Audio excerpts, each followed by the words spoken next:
ಮೀಸಲಾತಿ ಅದರಲ್ಲಿ ಅದಕ್ಕಾಗಿ ಸಾಕಷ್ಟು ಸಿಕ್ಕಾಟ ಆಗ್ಲಿಕ್ಕತ್ತದ, ದೊಡ್ಡ ಹೋರಾಟ ಆಗಿದೆ, ಆ ಮಾತು ಬೇರೆ. ಆದರೆ ಮೂಲತಃ ಅಂಬೇಡ್ಕರ್ ಅವ್ರು ಏನು ಬಯಸಿದ್ರಪ್ಪ ಅಂದರೆ ಈ ಮೀಸಲಾತಿ ಬಗ್ಗೆ ಅವ್ರಿಗೆ ಮನಸ್ಸೇ ಇರಲಿಲ್ಲ. ಬೇಡಪ್ಪ ನಮಗೆ ಸಪ್ರೇಟ್ ಸ್ಟೇಟೇ ಕೊಡ್ರಿ ಅಂತ ಬಯಸ್ತಾ ಇದ್ರು ಅವರು.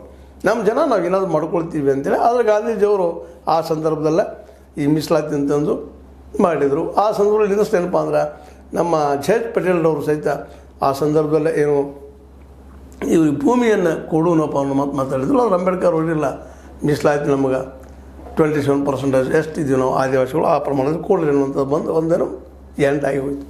ಆದರೆ ಈ ಮೀಸಲಾತಿ ಇವತ್ತು ಎಲ್ಲರೂ ಇವತ್ತು ಬೀಳ್ತಾ ಇದ್ದಾರೆ, ಎಲ್ಲರಿಗೂ ಬೇಕಂತೇಳಿ. ಯಾಕಂತಂದ್ರೆ ಮೀಸಲಾತಿಯಿಂದ ತಮಗೆ ಲಾಭ ಆಗ್ತದೆ ಅಂತೇಳಿ. ಆದರೆ ಈ ಮೀಸಲಾತಿಯಿಂದ ಉದ್ಯೋಗಗಳು ಹುಡ್ತಾವೇನು ಅನ್ನೋದಕ್ಕಿಲ್ಲಿ ಉತ್ತರಿಲ್ಲ.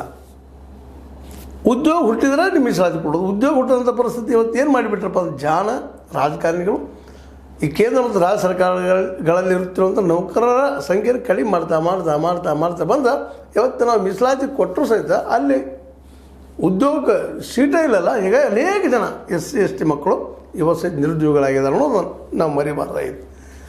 ಅದಕ್ಕಾಗಿ ಈ ಸಂದರ್ಭದಲ್ಲಿ ನಾವು ಅಂಬೇಡ್ಕರ್ ಅವರ ಸ್ಪಷ್ಟವಾದ ನಿರ್ದೇಶನ ಏನಿತ್ತಪ್ಪ ಅಂದ್ರೆ ಮೊದಲು ಶಿಕ್ಷಣ ಆರೋಗ್ಯ ಇವು ಪೂರ್ತಿ ಕೊಡ್ರಿ, ಮತ್ತು ಶಿಕ್ಷಣ ಎಲ್ಲ ಮಕ್ಕಳಿಗೆ ಸಿಗಲಿ ಅನ್ನೋದಿತ್ತು ಅವ್ರಿಗೆ. ಕೇವಲ SC ST ಅಂತಲ್ಲ, ಅವ್ರಿಗಂತ ಪೂರ್ಣ ಕೊಡಲೇಬೇಕು. SC ST ಅಂದ್ರೆ ಅಸ್ಪೃಶ್ಯರಿಗೆ ಮತ್ತು ಆರ್ಥಿಕ ಸಹಾಯ ಮಾಡಬೇಕಂತಿತ್ತು.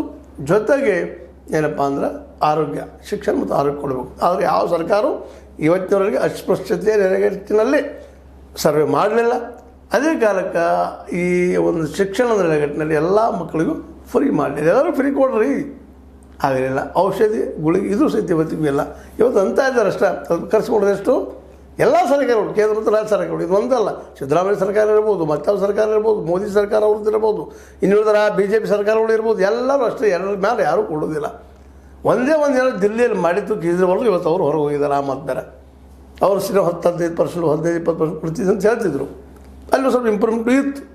ಆದರೆ ಇನ್ನುಳಿದ ಯಾವ ಸರ್ಕಾರಗಳು ಎಲ್ಲ ಅದನ್ನು ಒಂದು ದೊಡ್ಡ ದುರಂತ ಏನಾಯ್ತು ಅಂದ್ರೆ ಖಾಸಗೀಕರಣ ಮಾಡಿಬಿಟ್ರು. ವಿದ್ಯೆಯನ್ನು, ಶಾಲೆಯನ್ನು ಖಾಸಗೀಕರಣ ಮಾಡಿದ್ರಿಂದಾಗಿ ಅನೇಕರ ಕಲಿಯುವ ಹಕ್ಕನ್ನು ಕಸ್ಕೊಂಡಂಗೆ ಆಗಿಬಿಡ್ತಾವೆ. ಅದ್ರ ಜೊತೆ ಶಿಕ್ಷಣ ಎಲ್ಲ ಕೊಡ್ತೀವಿ ಅಂತ ಬಿಸಿ ಊಟ ಅದು ಇದು ಏನೋ ಆರೋಗ್ಯ ಮಾಡಿದರು. ಅದರಿಂದ ಏನಾಗಿಲ್ಲ. ಇಡೀ ಕೆಲವುಗಳು ಹೋದ್ರೆ ನಿಮಗೆ ಒಂದೊಂದು 2, 3, 4 ಹೋಗ್ಲಿ PUC ಕಾಲೇಜುಗಳಿಲ್ಲ.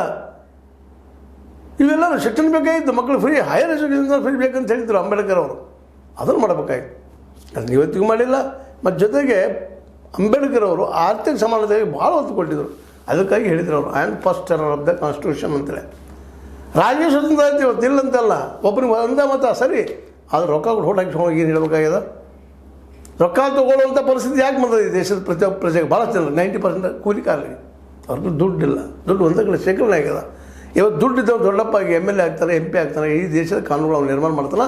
ಇವತ್ತು ಸಂವಿಧಾನ ಸಹಿತ ಕಿತ್ತು ಅಂತ ಬಂದುಬಿಟ್ಟಿದ್ದಾನೆ. ನಮ್ಮ ಸಂವಿಧಾನ ಬೇಡಪ್ಪ ಅಂತೇಳಿ ಹೊಸ ಸಂವಿಧಾನ ರಚನೆ ಮಾಡ್ತೀವಿ ಅಂತ ಹೇಳ್ತಾರೆ.